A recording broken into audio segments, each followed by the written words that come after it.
Chesterville, Ohio, with a population of 8,000, was exactly the kind of place where everyone knew everyone else.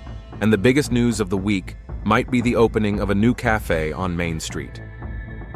Surrounded by cornfields and wooded hills, this small town lived a quiet life where time seemed to pass more slowly than in big cities. Mia Clark parked her beat-up Honda Civic near St. Anne's Hospital and hurried to the staff entrance. At 27, she had been a nurse for 5 years and was valued by her colleagues for her professionalism and calm demeanor.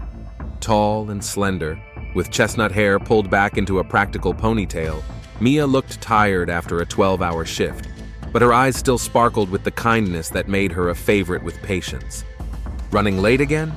asked Jennifer's colleague when she saw Mia in the locker room. "Mrs. Thompson wasn't feeling well.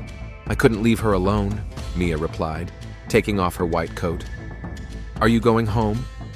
"Of course. My husband has called 3 times asking when dinner will be ready." Mia just smiled.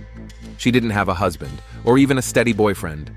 After breaking up with Brad 2 years ago, she had focused on her work and taking care of her younger sister Sophie, who was attending college in a nearby town. As she left the hospital, Mia saw a familiar red Ford pickup truck parked next to her car. Ethan Riley, her best friend from kindergarten, was behind the wheel. He waved at her, and she walked over to his window. "Hey, stranger," Ethan said with a big smile. "I thought you disappeared off the face of the earth." "Very funny," Mia replied, leaning against the pickup door. "Just a lot of work." "What are you doing here?" "Stopped by Dr. Martinez's to get my back checked out. You know, being a mechanic takes its toll." Ethan stretched and grimaced. At 28, he was already running his own auto repair shop, which he had inherited from his father. Broad-shouldered, with calloused hands and fingernails perpetually stained with motor oil, he was the epitome of an honest working man. "Want to go out for dinner? It's been a while since we've hung out," he suggested. Mia glanced at her watch. "Let's go to my place. I'll make something and we can talk." The Clark family home was in the old part of town, on a quiet street lined with maple trees. The small 2-story house with white walls and blue shutters had been bought by Mia's parents, who had died in a car accident 7 years ago. Since then, Mia had become the guardian of Sophie, who was only 15 at the time. "Is Sophie home?" Ethan asked, following Mia into the house. "No, she's still at college. She should be back for the weekend." Mia turned on the kitchen light and opened the refrigerator. "How about spaghetti with meat sauce?" "Sounds great. Want me to help?" "I know how you help," Mia laughed. "Better sit down and tell me how things are going at the workshop." While Mia cooked, Ethan sat down at the kitchen table and talked about work, new orders, and how he was planning to expand the business. They talked easily and casually, as only old friends can. "Remember how we used to play in this kitchen when we were kids?" Ethan said, looking around. "Your mom always gave us cookies. And you always ate more than half," Mia added, stirring the sauce. "Mom said you had 2 stomachs. And your dad taught me how to fix bikes in the garage. I guess that's why I became a mechanic." A slight sadness hung between them. They both remembered Mia's parents as a second family. After their death, Ethan was one of the few people who really supported the girls, helping with home repairs and driving Sophie to school when Mia worked the night shift. "How's Sophie doing in school?" Ethan asked as they sat down to dinner. "Fine, as far as I know. But she's been kind of distant lately. She used to call every day and tell me everything. Now I have to drag every word out of her. Maybe she's just growing up. It's normal to want independence at her age." "Maybe," Mia said thoughtfully, twirling her spaghetti with her fork. "But something tells me it's more than that.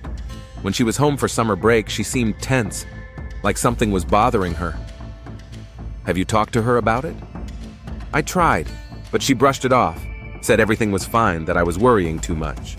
Ethan reached across the table and covered Mia's hand with his. "Hey, you're a great sister. Sophie is lucky to have you. If it's something serious, she'll tell you when she's ready." Mia squeezed his hand gratefully. That was what she loved about Ethan. He always knew what to say to calm her down. After dinner, they moved to the living room, where family photos stood on the mantelpiece. One of them showed 3 children in the backyard: little Mia, even smaller Sophie, and Ethan, all covered in dirt from playing in the garden. "We were inseparable," Mia said, picking up the photo. "And we still are," Ethan replied. "No matter what happens, we'll always be a family." At that moment, those words seemed absolutely true. Mia couldn't imagine her life without Ethan. He was her rock, her constant, the person she could rely on in any situation. "By the way, how's your love life?" she asked, putting the photo back in its place. "Are you still seeing that blonde from the bar?" "Christina? No, we broke up a month ago," Ethan shrugged. "She wanted something serious, and I'm not ready for that yet." "You're 28, Ethan. Maybe it's time to stop playing The Bachelor?" "Says the girl who hasn't dated anyone in 2 years. He laughed. "That's different. I have Sophie, my work. And I have a business to grow." They both laughed, realizing they were just making excuses. Deep down, Mia knew that Ethan was avoiding a serious relationship, not because of his work, but because he was afraid of repeating the mistakes of his father, who had abandoned the family when Ethan was 14. By 10 o'clock, Ethan was ready to leave. "Thanks for dinner," he said, hugging Mia at the door. "I needed this, just to talk, like old times." "Me too," she replied. "Don't be a stranger, come back soon." "I promise, and say hi to Sophie when she gets here." Mia watched the red pickup truck disappear down the street and felt warm inside. No matter what happened in her life, she always had Ethan. Their friendship was one of the few constants in a world that often seemed unpredictable and cruel. She didn't know then that in a few weeks that friendship would be destroyed forever, and her own hands would be the instrument of that destruction. Mia looked forward to Friday evening. It was the first time in weeks that Sophie was coming home for the weekend. She made her sister's favorite dish, mushroom lasagna, bought her favorite ice cream, and even took Saturday off work so they could spend time together. When Sophie's old Volkswagen Beetle pulled into the driveway, Mia ran out to greet her sister. But her joy quickly turned to concern. Sophie looked pale and tired, with dark circles under her eyes. "Hi, Mi," Sophie said, hugging her sister half-heartedly. Her hugs used to be strong and warm, but now they felt formal, as if she were fulfilling an unpleasant duty. "Sophie, sweetie, are you okay? You look exhausted." Mia stepped back, looking closely at her sister's face. "Everything's fine. Just school. Exams are coming up, so I've been studying a lot." Sophie avoided her gaze as she took her bag out of the car. At 22, Sophie was the complete opposite of her older sister. Where Mia was reserved and practical, Sophie was always lively and impulsive. She was studying journalism at college and dreamed of working for a big newspaper, writing investigative articles. She had long blonde hair, which she dyed different colors depending on her mood, and bright blue eyes inherited from her mother. But now those eyes seemed dull. "I made lasagna," Mia said, taking her sister's bag. "And I bought that strawberry ice cream you like." "Thanks, but I'm not very hungry. Maybe I'll just go rest." This wasn't like Sophie. She usually burst into the house like a hurricane, talking about everything at once: her lectures, her friends, her plans for the future. Now she seemed like a shadow of her former self. "Sophie, wait," Mia gently took her sister's hand. "What's going on? And don't tell me everything's fine. I can see something's wrong." Sophie jerked her hand away, panic flashing in her eyes. "I said everything's fine. Can I just rest?" She went up to her room, leaving Mia standing in the hallway with a growing sense of unease. The next morning, the situation hadn't improved. Sophie came down to breakfast in an old sweatshirt and sweatpants, her hair a mess. She had always taken care of her appearance, even at home. "Coffee?" Mia offered, trying to sound as normal as possible. "Yes, please." Sophie sat down at the table, slouching and wrapping her arms around herself as if trying to make herself smaller. "Any plans for today? Maybe we could go to the mall like we used to?" "I don't know. Maybe." Mia sat down opposite her, studying her sister's face. "Sophie, please talk to me. Whatever happened, we can get through it together. You know that." Sophie looked up, and for a moment Mia saw such pain in her eyes that her heart ached. But then her sister turned away. "Nothing happened. I'm just tired." At that moment, the doorbell rang. Mia went to answer it and saw Ethan standing there with a bouquet of wildflowers in his hand. "Hi, I heard Sophie was here, so I thought I'd stop by and say hello," he said with his usual friendly smile. "Come in, we're just having breakfast." Mia stepped aside to let him in. But when they entered the kitchen, Sophie stood up abruptly, knocking over her chair. "I need to—" She didn't finish and ran out of the kitchen. A second later, her bedroom door slammed shut. Ethan stood there with the flowers in his hand, clearly confused. "What's wrong with her? Did I say something wrong?" "I don't know." Mia picked up the fallen chair. "She's been acting strange since last night. Maybe she's having problems at college or with her boyfriend. Maybe I should leave? I don't want to get in the way." "No, stay. Maybe she just didn't get enough sleep." But Sophie didn't come downstairs all day. Mia went up to her room several times, knocking on the door, but only got short answers. "Everything's fine. I'm resting. I don't want to eat." By evening, Ethan had left, and Mia was alone with her worrying thoughts. She sat down in the living room with a cup of tea and tried to figure out what could have changed her sister so much. Sophie had always been an open girl. Even as a teenager, when most kids withdraw into themselves, she shared everything with Mia. Her first kisses, school dramas, dreams for the future. After their parents died, their bond grew even stronger. Mia wasn't just her older sister, she was her second mother, her best friend, her confidant. But something had changed that summer. Mia remembered the summer vacation. Sophie came home at the end of May, full of enthusiasm about the end of the school year. She talked about new friends, interesting courses, and plans for the summer. But in July, something happened. Mia remembered that day clearly. It was July 15th. Sophie was supposed to come home from a party with her classmates, but she didn't arrive until morning, pale and silent. She answered questions with one-word answers, saying she was tired and wanted to sleep. Everything changed that day. Sophie began avoiding her friends, stopped leaving the house unless she had to, and spent hours in her room.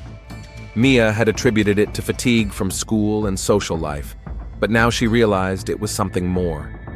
The next morning, Mia woke up to noises in the kitchen. Going downstairs, she saw Sophie packing her things back into her bag. "Are you leaving?" "But it's Sunday. I thought you were staying until tonight. I have a lot to do for college. I need to prepare for a seminar." Sophie avoided her sister's gaze, hurriedly folding her clothes. "Sophie, wait!" Mia gently took her sister by the shoulders, forcing her to turn toward her. "What's going on? And don't tell me it's nothing. I know you better than anyone else. Something's happened, and it's serious." Sophie tensed under her sister's hands. For a moment, it seemed as if she was about to speak, but then she pulled away abruptly. "Get off me! You're not my mother!" The words hit Mia like a slap in the face. In 7 years, Sophie had never said anything like that. Even in the worst moments of her teenage rebellion, she had never struck at the most vulnerable spot. "Sophie, I'm an adult. I can deal with my own problems. But you don't have to. We have each other. We've always managed together." "Not always." Sophie's voice broke. "Not everything." She grabbed her bag and headed for the door. Mia followed her. "Sophie, please. Whatever happened, we can fix it. Together." Sophie stopped at the car, put her bag on the hood, and turned around. Her eyes were filled with tears. "Not everything can be fixed, Mia. Some things stay with you forever." "What are you talking about?" But Sophie was already getting into the car. She started the engine and drove out of the driveway without looking back. Mia stood on the porch, feeling the cold seep through her thin house shirt. Something was terribly wrong, and she didn't know how to fix it. On Monday at work, Mia was distracted. Her colleagues noticed that she wasn't her usual self, but she brushed off their questions. "How do you explain something you don't understand yourself?" During her lunch break, she sat in the hospital cafeteria, mechanically stirring her coffee, when Dr. Sarah Wilson, the hospital psychologist, sat down next to her. "Mia, I'm sorry to bother you, but you look troubled. Is everything okay?" Sarah was one of the few people in the hospital with whom Mia had a relationship outside of work. A woman in her 40s with kind eyes and a soft voice. She was a good listener, never judgmental. "Problems with my sister," Mia admitted. "Something's wrong with her, but she won't talk about it." "What kind of problems?" Mia told her about the changes in Sophie's behavior and the strange weekend. Sarah listened attentively, nodding from time to time. You know, Mia, in my practice, I often see similar changes in behavior, especially in young people. They can indicate a traumatic experience. Traumatic? What do you mean? It could be anything from academic problems to more serious things. It's important not to pressure her, but to show that you're willing to listen when she's ready to talk. Dr. Sarah Wilson's words stayed with Mia all week. Traumatic experience. What could have traumatized Sophie so much?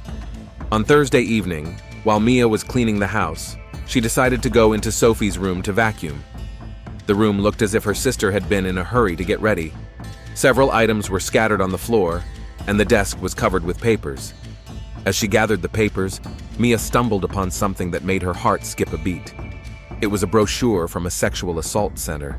Mia's hands trembled as she looked at the brochure. The cover read, "You are not alone. We can help." Inside was information about the symptoms of post-traumatic stress, advice for relatives of victims, and helpline numbers.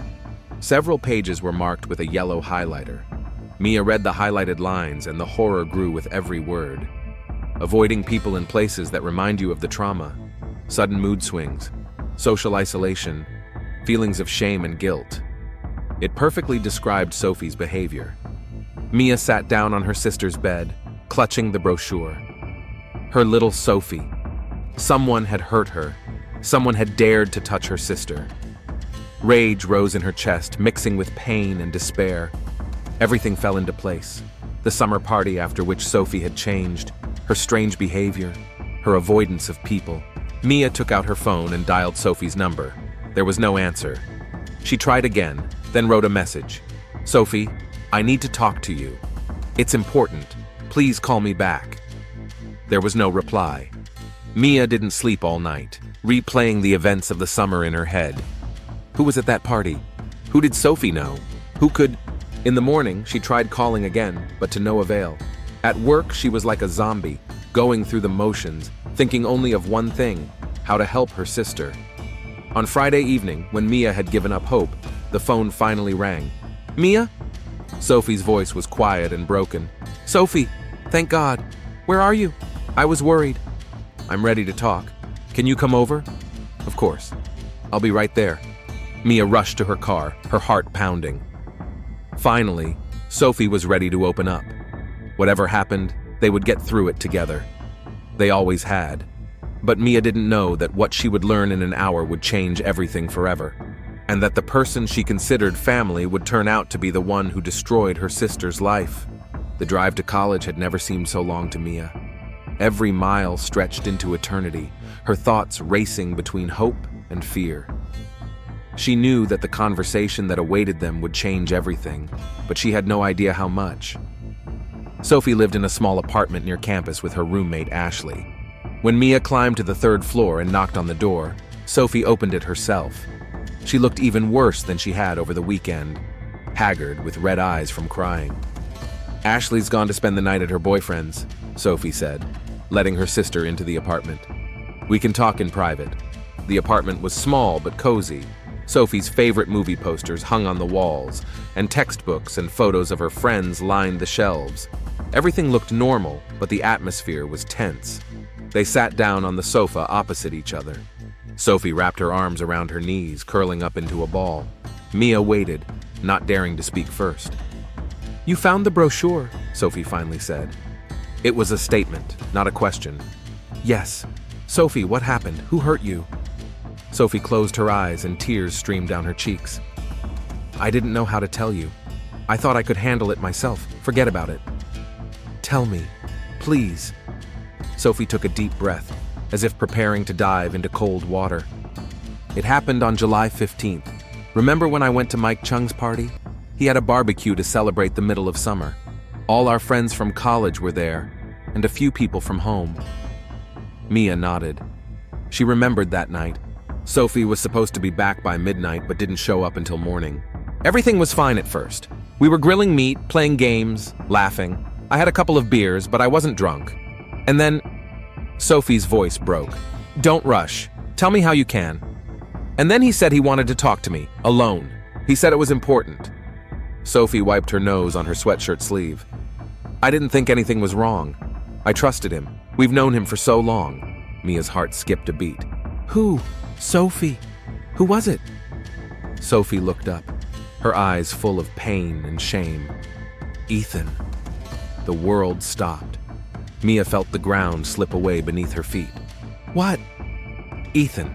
He took me to Mike's house and said he wanted to talk to me about you, that he was worried about you. We went up to the bedroom so we could talk in private. Sophie shuddered. And then he locked the door. No, Mia whispered. That can't be true. At first, he was normal. He asked how college was going, said he missed our family. But then he got weird. He sat too close, put his hand on my leg. I tried to pull away, but he said I'd grown up, that I was beautiful. Every word hit Mia like a physical blow. This couldn't be Ethan. Not her best friend, not the man she had known her whole life. I told him I wanted to go back to my friends, but he wouldn't let me. He said he had always thought of me as a little sister, but now he saw me as a woman. Sophie was sobbing now. I tried to get up, but he grabbed my arm and pulled me back. Sophie. I said no. I screamed no, but he said I wanted it, that all girls pretend they don't want it. He was so strong, Mia, I couldn't. Mia felt something dark and terrible growing in her chest. A rage she had never felt before. Ethan, her best friend, the person she trusted more than anyone else.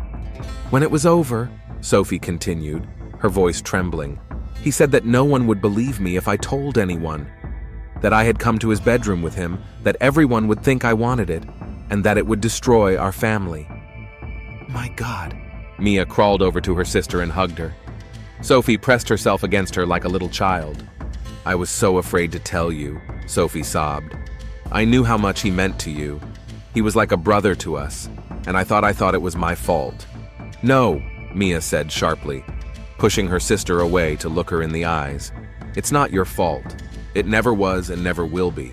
Do you hear me? Sophie nodded, but the shame was still visible in her eyes. Why didn't you tell me right away? I wanted to, but then he started coming to the house like usual. He acted like nothing had happened. He smiled at me, brought me flowers, asked how college was going, and I thought I was going crazy. Maybe I made it all up. Maybe it was a nightmare. Mia remembered that strange dinner when Sophie ran away at the sight of Ethan. Now it all made sense. And also, Sophie wiped her eyes, I was afraid you wouldn't believe me, that you would choose him over me. Sophie, look at me. Mia took her sister's face in her hands. I will always choose you. Always. There is no one more important to me than you, and there never will be. They hugged and cried together until it got dark outside. Mia felt different emotions fighting inside her. Pain for her sister, anger at Ethan, guilt for not understanding sooner. What are we going to do now? Sophie asked when her tears had dried a little. We need to go to the police. No! Sophie pulled away sharply. I can't! It's been 3 months! I have no proof! He'll say it was consensual! But, Mia, I'm studying journalism. I know the statistics. I know how few rape cases end in a conviction, especially when the accused is a respected member of the community, and the victim is a young girl who went to his bedroom willingly. There was bitter truth in Sophie's words. Ethan was indeed a respected man in the town. He was a successful businessman, an active member of the community, a friend of the family. Who would believe the accusations against him? But we can't just do nothing. I tried to move on. I thought I could forget. But every time I close my eyes, I see his face. I hear his voice, and I smell his cologne. Sophie shuddered. Mia felt a cold determination growing inside her. If the police couldn't help, if the system didn't work, then she would find another way. Have you talked to anyone else? A psychologist? I went to a domestic violence center a couple of times. They gave me this brochure, but I'm not ready to talk about it with strangers in a group session. Maybe you should try individual therapy. Sophie nodded. Yes, maybe. I just want it all to end. I want to feel normal again. They spent the rest of the evening just talking. Sophie told him how her life had changed since that night, how she avoided parties, how she no longer trusted people, how every day was a struggle. You know what the worst part is? she said as they drank tea in the kitchen. "I lost myself. The girl I used to be. The happy, open, trusting girl. He killed her that night." Her sister's words cut Mia like a knife. Ethan hadn't just raped Sophie. He had stolen her future, her ability to be happy. "We're going to get her back," Mia said with such determination in her voice that Sophie looked at her in surprise. "What do you mean? He can't just get away with this. He can't go on living as if nothing happened.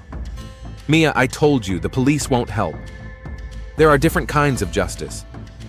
Something changed in Mia's eyes, and Sophie felt a chill of fear. "What are you planning?"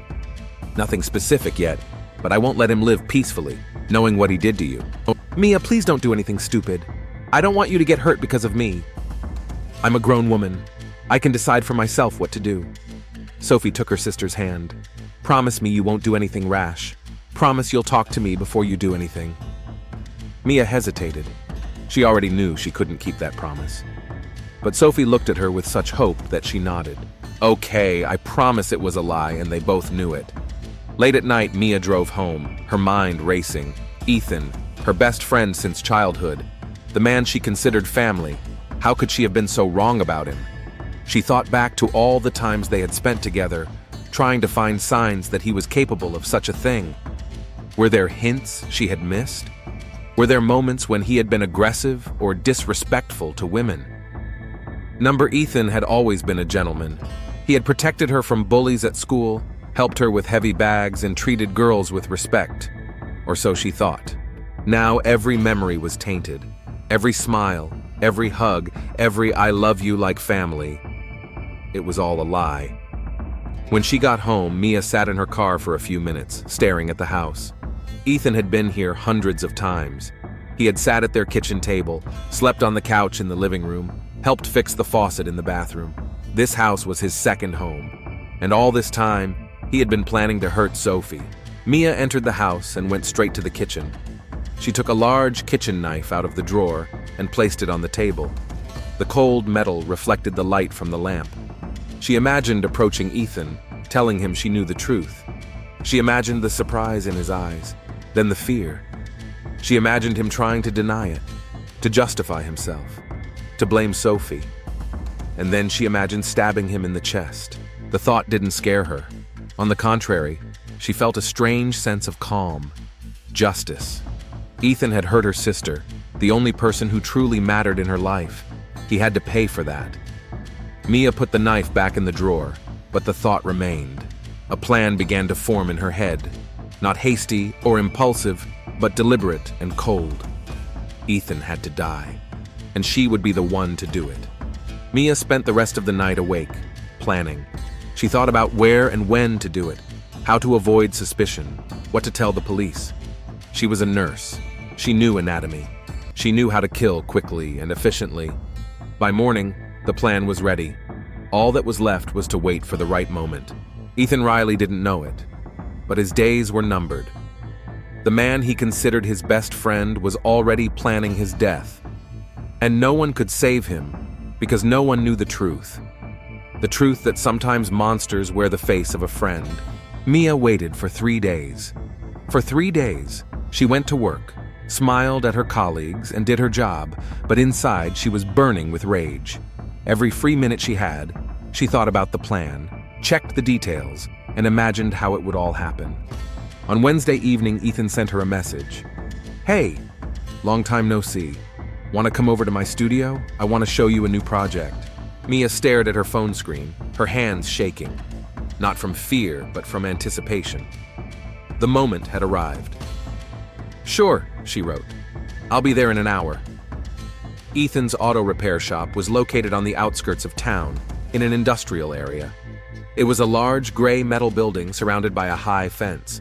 It was deserted in the evening. All the other businesses had already closed. Mia parked next to Ethan's red pickup truck. A kitchen knife wrapped in a towel lay in her jacket pocket. She checked several times to make sure it was well hidden. The door to the shop was open, and warm yellow light spilled out. Mia heard the sound of a compressor running and Ethan's voice humming a song. "Ethan?" she called as she entered. "Here," he replied from the back of the workshop. Mia walked between the rows of cars. It smelled of machine oil, metal, and solvent. Calendars with half-naked girls, tools, and spare parts hung on the walls, a typical man's domain. Ethan was standing next to an old Chevrolet, wiping his hands with a rag. When he saw Mia, he smiled broadly. "How's it going? You look tired." "Fine, lots of work." Mia tried to make her voice sound normal. "What did you want to show me?" "This beauty." Ethan patted the hood of the car. 1967. The owner wants a complete restoration. It'll take a few months. He started talking about technical details, but Mia wasn't listening. She was studying the area around them, where the security cameras were, if there were any witnesses, how far away the nearest buildings were. "Mia, are you listening?" "What?" "Sorry, I was thinking." Ethan looked at her more closely. "Are you sure you're okay? You seem strange." "I need to talk to you about Sophie." Ethan's expression didn't change, but Mia noticed his shoulders tense. "What about her?" "She told me what happened at Mike Cheng's party." They stared at each other in silence for a few seconds. Then Ethan put down the rag and slowly turned to face her. "I don't know what you're talking about." "You do." Mia's voice grew firmer. "She told me everything. How you lured her into the bedroom. How you made her." Ethan paused, then sighed heavily. "Listen, Mia. How could you?" Mia's voice broke. "She was like a sister to you. We were all family. It's not what you think." "What is it?" Ethan walked over to the workbench, picked up a wrench, and turned it in his hands mechanically. "She wanted it. She flirted with me all evening. And then, when we were alone..." "You're lying." Mia took a step toward him. "She said no. She screamed no. She was playing games. Girls often play hard to get. They think it makes them more interesting." Cold rage flooded Mia. "She was 21 years old, Ethan. She trusted you." "Listen." Ethan put down the key and turned to her. There was something predatory in his eyes. "Sophie is young and emotional. Maybe she misunderstood the situation. Or maybe she wants attention. You call rape a misunderstanding?" "I didn't rape anyone." Ethan's voice grew harsher. "And you should be careful with your accusations." "Or what?" Ethan took a step toward her, and Mia saw the same look in his eyes that Sophie must have seen that night. The cold confidence of a predator. "Or you might regret it. Sophie isn't the first girl who's tried to accuse me of something like this, and she won't be the last to learn that it's better to keep her mouth shut." "Not the first?" Mia felt the world around her crumble. "How many were there?" Ethan smirked. "What does it matter? Who would believe them against me? I'm a respected businessman, a member of the Chamber of Commerce, and they're, well, you know what girls are like these days." The mask was finally off. The man standing in front of Mia was a stranger, a monster hiding behind the smile of her best friend. "You're disgusting," she whispered. "And you're naive." Ethan moved even closer. "You think I didn't know you've been in love with me all these years? It's funny to see how you tried to hide it." "What?" "Oh, come on, Mia. You thought I didn't notice your glances? How you find excuses to touch me? How jealous you are of my girlfriends?" Mia felt her cheeks burn with shame and anger. Had she really been that transparent? "And you know what's funny?" Ethan continued, relishing her embarrassment. "If you weren't so boring, I might have given you some attention. But you're like a sister to me, and you don't fuck your sisters." "Just like your friend's younger sisters," Mia hissed. Ethan's face darkened. "Careful, you're crossing the line." "What line?" "The same one you crossed with Sophie?" Suddenly, Ethan grabbed her arm, squeezing it so hard that she cried out in pain. "Listen to me carefully," he said, his voice low and threatening. "You're going to forget this conversation. You're going to tell Sophie that you talked to me and I explained everything, that it was a misunderstanding, and no one will ever hear about this again." "And if I don't?" Ethan's fingers tightened even more, and Mia felt her fingertips go numb. "Then I'll tell the whole town what you really are. I'll tell them how you stalked me for years, how you tried to seduce me. I'll tell them you made up this story out of jealousy because I didn't pay any attention to you. No one will believe me." "Really? Are you sure?" Ethan smirked. "I've known you since you were a child, Mia. I know all your secrets. Remember how you stole money from your mother's purse to buy me a birthday present? Or how you used to spy on me when I was changing at your house?" Mia felt her past, distorted and twisted, turning against her. "I'll make you the laughingstock of this town," Ethan continued. "And Sophie, well, who's going to believe a mentally unstable girl whose sister is known by everyone as crazy?" He let go of her hand and Mia stepped back, rubbing her wrist. "Now get out, and remember, I'm watching both of you." Mia stood there, staring at the man she considered family. He had ruined her sister's life, and now he was threatening to ruin hers, and he was sure he would get away with it. She slipped her hand into her jacket pocket and found the knife. "You're right," she said quietly. "No one will believe you." Ethan smirked smugly. "Glad you finally figured that out." Mia pulled out the knife and with one swift motion plunged it into Ethan's chest, just below his ribs, at an upward angle, straight into his heart. All those years of studying anatomy in medical school had finally paid off. Ethan's eyes widened in surprise. He looked down at the knife, then at Mia, then back at the knife, as if he couldn't believe what was happening. "You!" he tried to say, but blood came out of his mouth. "But I believed Sophie," Mia said, looking him in the eyes. "And that's enough." Ethan collapsed to his knees, then fell onto his side. His body twitched several times, then went still. Mia stood over the body, holding the bloody knife in her hand. She expected to feel horror, remorse, shock. Instead, she felt a strange sense of relief. Justice had been served. She looked at her watch. It was 7:47 p.m. She had to act quickly. Mia wiped the knife on Ethan's work clothes, then placed it next to the body. She looked around. There wasn't much blood, but some had splattered on her jacket. She took off her jacket and stuffed it into her bag. Then she walked over to the cash register and opened the drawer. Inside was about $300 in cash. She took the money and left the drawer open. As she left the workshop, Mia looked back one last time. Ethan was lying in a pool of blood between the cars, his eyes staring at the ceiling. The man who had caused so much pain would never hurt anyone again.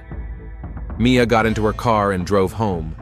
On the way, she stopped by the river and threw the blood-stained jacket into the water. At home, she took a shower, washed her clothes, and went to bed. For the first time in several days, she slept peacefully.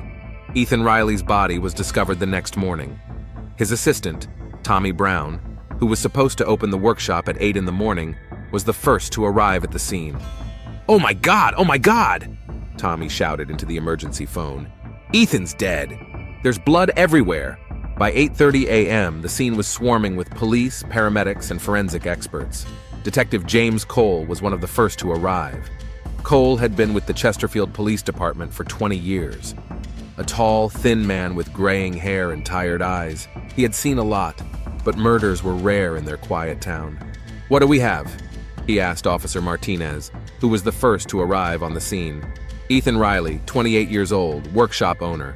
One stab wound to the chest. The cash register was robbed, about $300 missing." Cole examined the body. The knife lay next to Ethan, the blade covered in dried blood. "Time of death?" "The coroner says between 7 and 9 last night." "Witnesses?" "None so far. This area empties out after 6. Cole walked around the workshop, studying the crime scene. It looked like a typical robbery gone wrong. The perpetrator probably didn't expect the owner to be in the workshop so late. "Any surveillance cameras?" "One, at the entrance, but it's been broken for a month." Cole sighed. Without cameras or witnesses, this was going to be a tough case. By noon, news of the murder had spread throughout the city. Chesterville wasn't used to violent crime. The last murder had been 7 years ago, and that had been a drunken family dispute. Mia found out about Ethan's death at work. A colleague rushed into the ward where Mia was changing a patient's IV. "Mia, did you hear? Ethan Riley has been murdered." Mia dropped the bag of saline solution. "What?" "They found him this morning in his workshop. He was stabbed during a robbery." "Oh my God," Mia whispered, feigning shock. "That's terrible." She spent the rest of her shift in a daze, accepting condolences from colleagues who knew about their friendship. Everyone talked about what a good man he was, and how sad it was that something like this had happened in their quiet town. If only they knew the truth. By the end of the day, Detective Cole had begun interviewing the victim's close friends and acquaintances. Mia was one of the first on his list. They met at the police station at 6 in the evening. Cole offered her coffee, which she politely declined. "Miss Clark, first of all, please accept my condolences. I know you were close friends." "Thank you," Mia said quietly. "I still can't believe it happened. Tell me about Ethan. Did he have any enemies? Anyone who might have wanted to hurt him?" Mia shook her head. "I can't imagine. Everyone loved him. He was such a kind man." "Where were you last night?" "At home. I watched a movie and went to bed early. I had to work this morning." "Can anyone confirm that?" "No, I live alone. My sister is in college." Cole made notes in his notebook. "When was the last time you saw Mr. Riley?" "About a week ago. He came over for dinner." "How did he seem? Normal? Distraught?" "Normal. He talked about work, his plans for the future." "Did he mention any money problems? Threats?" "No, nothing like that." Cole closed his notebook. "Thank you, Miss Clark. If you remember anything else, please call." As she left the station, Mia felt strangely light. The first interview had gone well. Cole clearly viewed the incident as a robbery, not a personal vendetta. Ethan was dead, Sophie was safe, and justice had been served. But Mia didn't know that Detective Cole was a more experienced investigator than he appeared, and that the robbery had seemed suspicious to him from the start. The investigation had only just begun. Detective James Cole hadn't slept all night. Something about the Ethan Riley murder case was bothering him. In 20 years on the job, he had learned to trust his instincts, and right now they were screaming that this wasn't as simple as it seemed. By Monday morning, he had compiled a list of inconsistencies. First, why would a robber leave the murder weapon at the scene? Usually, criminals either take the knife with them or throw it away somewhere along the way. Second, the blow was too precise. One strike, right to the heart, at a perfect angle. That required knowledge of anatomy or exceptional luck. At 8 in the morning, he went to the coroner. Dr. Elizabeth Harris had been a pathologist for 15 years. A small, energetic woman with a sharp mind, she could tell a person's life story from their body alone. "What can you add to the preliminary report?" Cole asked as he entered the morgue. "Interesting things." Harris led him to the table where Ethan's body lay. "First, the blow. The blade entered at the right angle to pass between the ribs and pierce the heart. Death was almost instantaneous. Professional work? Or very lucky? But there's something else." She pointed to the deceased's hands. "See these scratches on the knuckles? They're fresh. And this," she pointed to a bruise on his shoulder. "Someone fought with him. So he knew his killer? Possibly. And I found bits of skin under his fingernails. Not his skin." Cole felt the case taking shape. "DNA? Sent it to the lab. We'll have the results in a week." As he left the morgue, Cole pondered the new information. If Ethan had fought with the killer, it wasn't a sudden attack. They knew each other, talked, maybe argued. At the station, a report from the technicians was waiting for him. The fingerprints in the workshop belonged to Ethan, his assistant Tommy, and a few other people who regularly visited the place for work. Nothing suspicious. Cole decided to dig deeper into the victim's personal life. He started by interviewing Ethan's ex-girlfriends. The first was Christina Walsh, a 25-year-old blonde who worked at a local bank. They had dated for 3 months and broke up in July. "He was complicated," Christina said, nervously twirling a ring on her finger. "At first he seemed like a gentleman, but then what? He became demanding, aggressive, especially when he drank." "Did he use physical force?" Christina hesitated. "Once he grabbed me too roughly when I tried to leave a party. He left bruises on my arm." "Why didn't you go to the police?" "He apologized. He said he didn't mean it. He brought flowers." She smiled bitterly. "I thought I could change him." The next girl, Emma Richards, told a similar story, and the next one. Gradually, a picture emerged for Cole of a man who was not at all what he appeared to be. By the middle of the investigation, the detective realized that Ethan Riley was a predator. 6 girls had reported coercion, aggression, and unwanted touching over the past 2 years. No one had filed a complaint. Ethan knew how to manipulate, intimidate, and silence his victims. "Maybe one of them decided to get revenge," Officer Martinez suggested. "Maybe. But let's check everyone's alibis." The alibis were rock solid. Each of the girls had witnesses confirming their whereabouts on the evening of the murder. Cole returned to his original list of suspects: family, close friends, colleagues. His gaze settled on the name Mia Clark. Childhood best friend, nurse, knows anatomy. She lived alone, and her alibi was impossible to verify. And something about her behavior during the interrogation bothered him. She was too calm for someone who had lost her best friend. On Thursday morning, the DNA results came back. The skin under Ethan's fingernails belonged to a woman. Cole immediately requested DNA samples from all the women he had spoken to. "Miss Clark," he called Mia at the hospital. "I need to see you again." "Is something wrong?"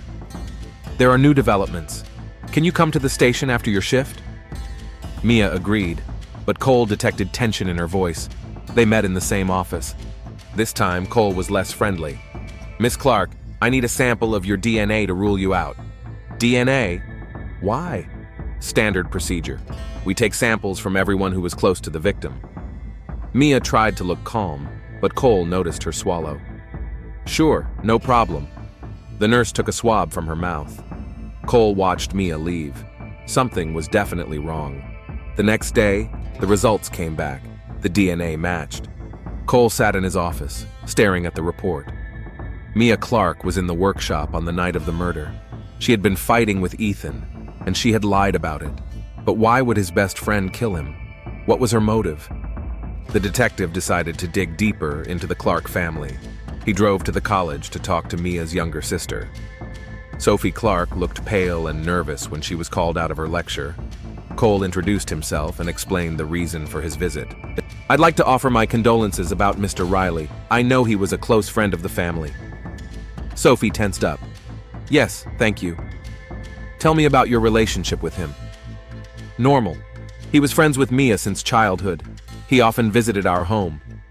"When was the last time you saw him?" Sophie was silent for a long time. "In the summer, at a party." "What party?" "At my classmate's house, in July." Cole noticed the change in her expression. "What happened at that party, Miss Clark?" "Nothing special, just a typical college party." "But something upset you. What was it?" Sophie stood up and walked over to the window. She was silent for a long time, then said quietly, "He raped me." Cole felt the pieces of the puzzle fall into place. "Ethan Riley?" "Yes." Tears streamed down Sophie's cheeks. "He lured me into his bedroom, said he wanted to talk. Then he forced himself on me." "Did you go to the police?" "No. Who would believe me? He was a respected man, and I'm just a student." "Did you tell your sister?" Sophie nodded. "Last week. I couldn't keep it a secret anymore." Now Cole had a motive. Mia killed Ethan to avenge her sister. The rest was a cover-up. "Miss Clark, where was your sister on Wednesday evening?" "I don't know. I was here at the college." "Did she come to see you this week?" "No, I mean yes, on Saturday. We talked for a long time." Cole returned to Chesterville with an arrest warrant. By Friday evening, Mia was in handcuffs. She was brought to the station at the end of the shift.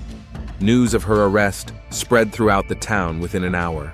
Mia Clark, the quiet nurse, had killed her best friend. In the interrogation room, Cole laid out the evidence in front of her: the DNA report, Sophie's testimony, the inconsistencies in her alibi. "Do you want to tell us what happened on Wednesday night?" Mia was silent for a long time, staring at the table. Then she looked up. "I killed him." "Why?" "For what he did to Sophie, for what he did to other girls, for thinking he could hurt people and get away with it. Was it planned?" "Yes, I planned it for 3 days." Mia spoke calmly, without emotion. "I went to him to talk. I hoped he would confess, repent, but he only threatened me and Sophie." "And you decided to take justice into your own hands?" "The system wouldn't have protected her. Who would believe a student against a respected businessman? How many more girls would he have raped?" Cole studied her face. No remorse, no regret. Only cold conviction that she had done the right thing. "Do you understand that you could be sentenced to life in prison?" "I do, and I don't regret it." Mia Clark's trial was a big deal in Chesterville. The town was divided into two camps, those who believed she was a murderer and those who saw her as a woman avenging her sister. The prosecutor demanded life imprisonment for premeditated murder. The defense attorney sought leniency, citing his client's emotional state and the character of the victim. 6 girls testified at the trial about Ethan's harassment. Sophie testified about being raped, even though it ruined her reputation in the small town. The jury deliberated for 2 days. The verdict: guilty of second-degree murder, 25 years in prison. When the judge announced the sentence, Mia stood motionless. Some people in the courtroom cried, others applauded. "Do you have anything to say to the court?" asked the judge. Mia turned to the courtroom and found Sophie sitting in the front row. "I don't regret what I did. Ethan Riley was a predator who hurt innocent girls. The system failed to protect them, so I did it myself. If I had to do it again, I would do the same thing." She looked at Sophie and smiled. "Take care of yourself, little sister. Live happily." 5 years later, Sophie Clark graduated from college and began working as a journalist for a regional newspaper. She specialized in investigating crimes against women, helping victims find justice. Mia was serving time in a state women's prison. She worked in the prison hospital, helping inmates. Letters from Sophie arrived every week, full of news about her life, her work, and her hopes for the future. She had paid the ultimate price for justice. But looking at the photo of Sophie standing on her desk, smiling, happy, alive, Mia knew that the price had been worth it. Some battles can only be won at the cost of one's own freedom. And some people are worth that sacrifice. After all, family isn't just about blood ties. It's about being willing to sacrifice everything for those you love. And Mia Clark did just that.